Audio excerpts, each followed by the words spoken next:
2:30 a.m. on October 25, 2025.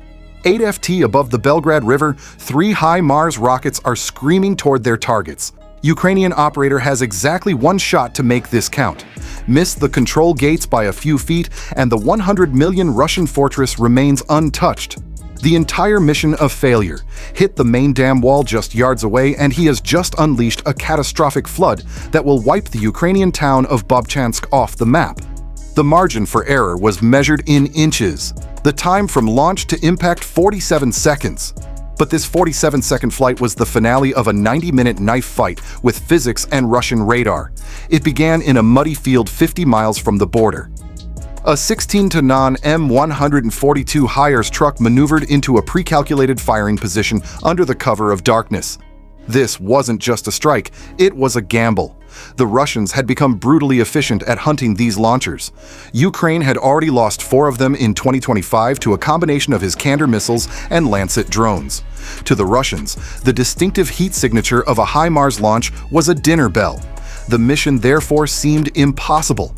Yet a high V-value asset within striking distance of one of Russia's most heavily defended command posts, fire and vanish before a storm of counter-battery fire could erase them from the earth. But this wasn't about vaporizing a target. It was the opening move in a new kind of warfare, the dynamic double flood trap, a strategy designed not to obliterate the fortress, but to turn it into an island, isolating all Russian forces.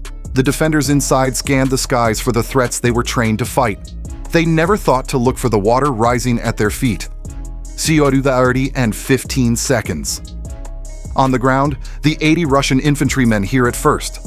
A low, guttural roar that seems to come from everywhere at once. Panic flares.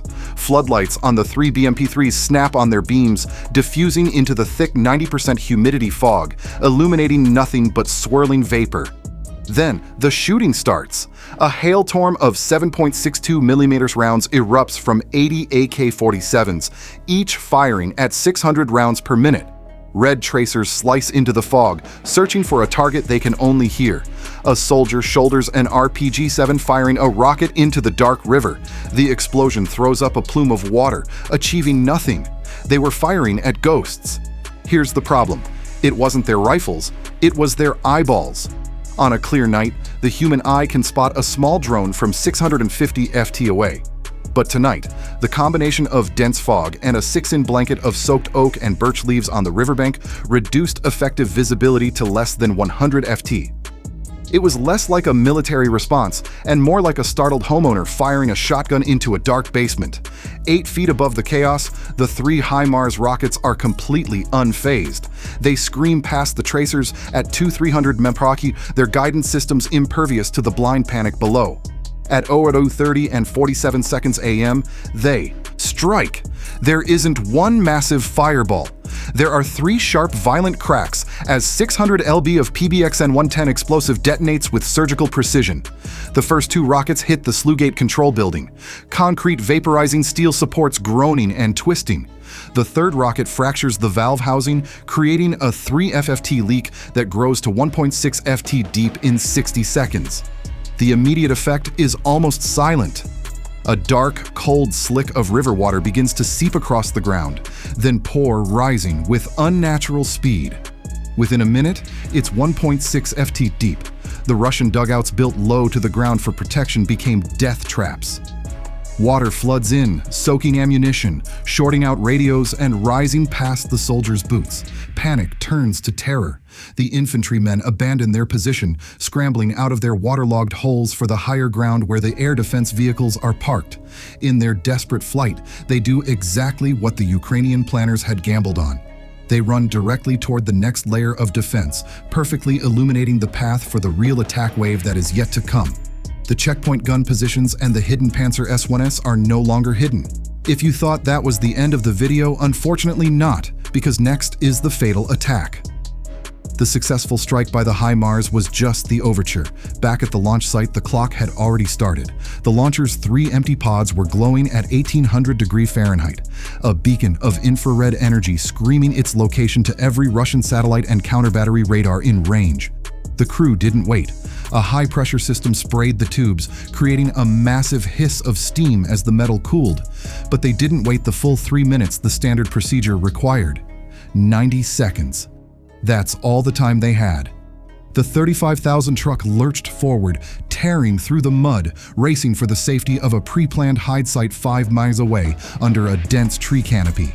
Just as the HIMARS disappeared under the trees, the sky split open. A Russian Iskander-M ballistic missile impacted the firing position, turning the muddy field into a crater of scorched earth. It was a perfect hit on a target that hadn't been there for over a minute. The Ukrainians had just won a race the Russians didn't even know they were running. Back at the dam, the rising water was now the main weapon, and the first targets for this new weapon weren't soldiers, but electronics. 10 mi away, the crew of a Cascade 4 electronic warfare system scrambled to respond. Their primary mission jam the command and control frequencies of the inevitable follow-up attack. Obviously, Russia is also too scared of Ukraine's drone sweeps. They believe the 3 missiles are just the beginning, but is knowing enough to stop them.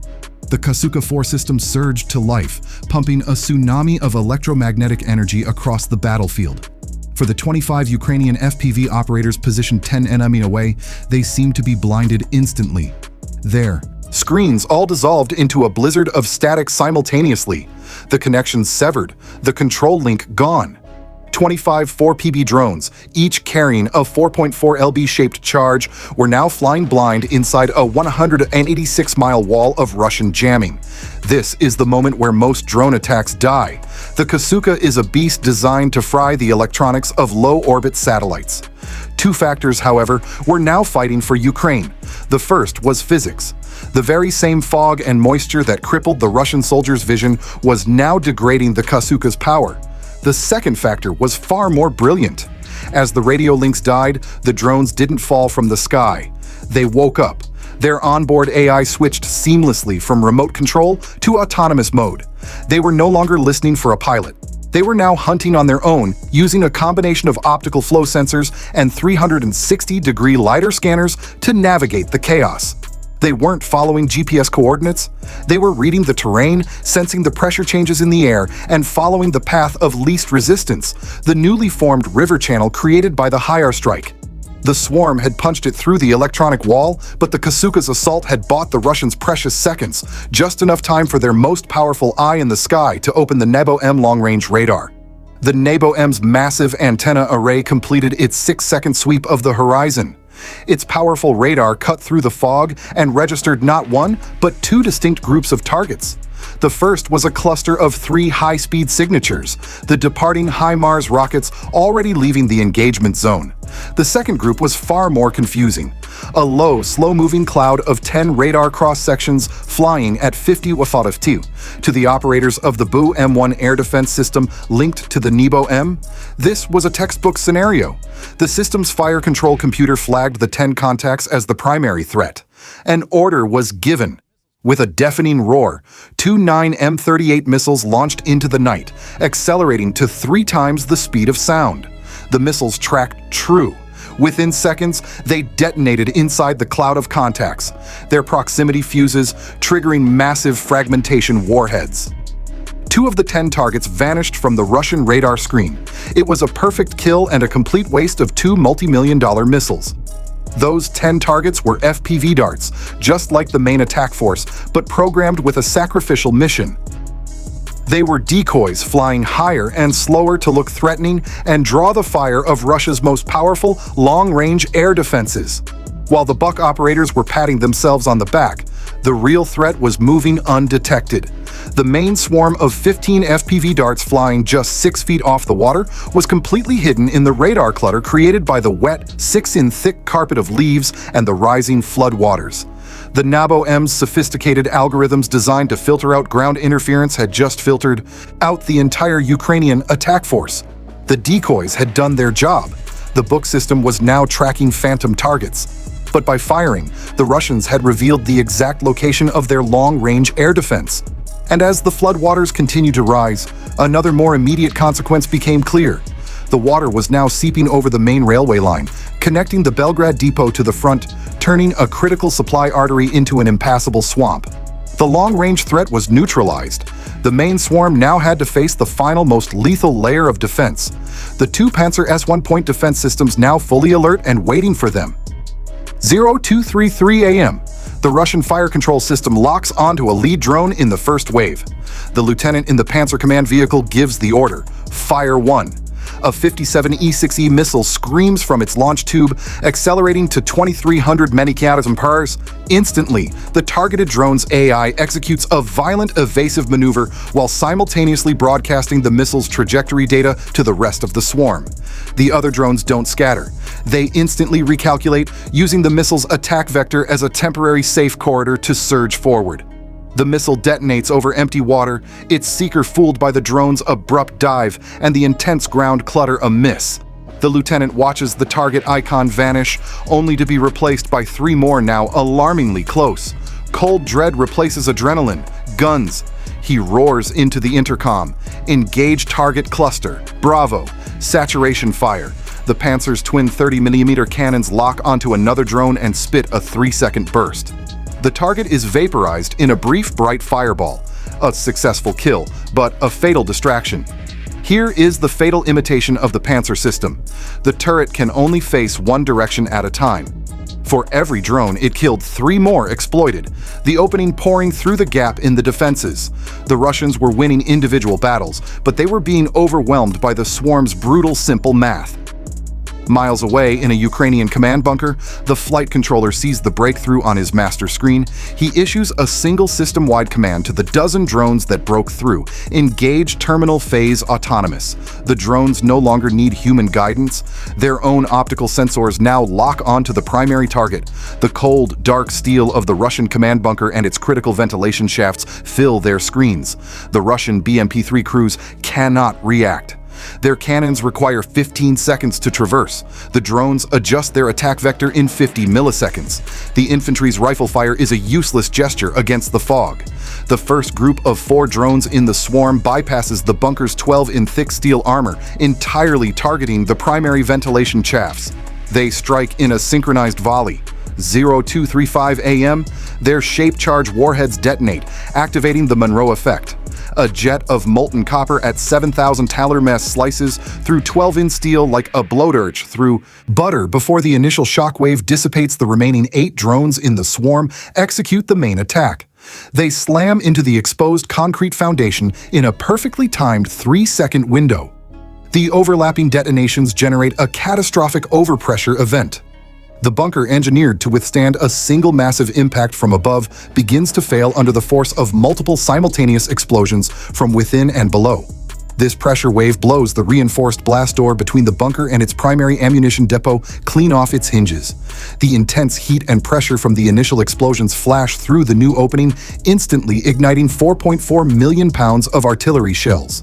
The ground heaves. Seismographs 3.5 nms away register a 2.1 magnitude earthquake. The headquarters for 4 Russian brigades has been erased. The destruction of the headquarters wasn't the end of the operation. It was the trigger for a strategic collapse. The immediate aftermath was catastrophic. A $0 million command hub was now a smoldering flooded crater. The 3 BMP-3s were useless monuments of twisted steel, and 4.4 million pounds of ammunition were soaking at the bottom of a newly formed lake. Hours later, the regional governor would desperately try to spin the disaster as damage to a hydraulic structure, a laughable understatement for a tactical decapitation. With their command structure erased and the primary rail lines severed by the flood, the 5,000 Russian troops of the 4th Guards Tank Division were now an army on an island. For the next 3 days, their supply lines were completely cut. No fuel, no food, no ammunition. Tanks with full armor but empty fuel tanks or just expensive steel coffins. The front line went silent. While the Kremlin spokespeople called it a technical incident, Ukrainian drones were already uploading crystal clearer footage of the chaos. Videos of Russian soldiers swimming from their command posts spread like wildfire across Telegram, delivering a terrifying message to the entire front. Not even their most senior officers inside a fortress were safe. But the true genius of the plan was the final checkmate. On the night of October 26th, after Russian repair crews had been dispatched to the dam, Ukraine fired 3 more HIMARS rockets from a completely new location. They didn't target the dam. They targeted the repair crews, ensuring the floodwaters would continue to rise. This created an impossible dilemma for the Russian High Command. Do they protect their armies on the front or their critical infrastructure in the rear? They chose the latter, pulling precious Pantsir systems away from the Vovchansk front to guard other dams and bridges. Every Pantsir pulled back was a new hole opened for the Ukrainian Air Force. The strike didn't just destroy a headquarters, it forced the Russians to weaken their own front line. So, let's look at the final math. Ukraine gambled $3 million on rockets. In return, they inflicted over $100 million in direct damages, paralyzed 4 brigades, and forced their enemy into a strategic retreat without firing another shot. And the HIMARS launcher that started it all. They survived because it could outrun the Russian response. The lesson from the Belgorod Dam is simple. Never fall asleep by the river, you might wake up in the Navy. Question the details. Drop them in the comments. I'll answer everyone. Like if you support Ukraine and subscribe to see more of Russia's special swimming operation.